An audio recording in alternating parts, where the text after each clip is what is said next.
oduu Orofantuu bitiin gurbaan tokko araaraan osoo hin hubatin kiniilloonii liqimsuun mana haruusaa itti fakkaachuun jal'aaba loonii keessatti qamaa oolee jira. Itoophiyaan dhukkuba congaraa yookaan gaastirikiin addunyaa irraa tokkoffaa bahuun siidaan gaastirik Itoophiyaa keessatti akka dhaabbatu mootummaan gurguddaan addunyaa murteessanii jiranii. Namoonni hoggaa jimaa qama'an ibidda irratti libaana tanaquuf jarjaran dhuufuuf haala mijjeeffachaa akka jiran qorannoon dhiyoo kana Dr. Zarqalleeyniin gabaafame ifoomsee jira.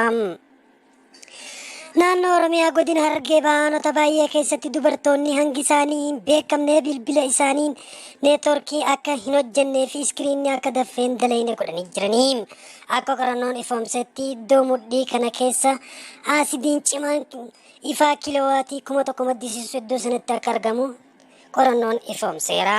Aasidiin kun dhiira miidha.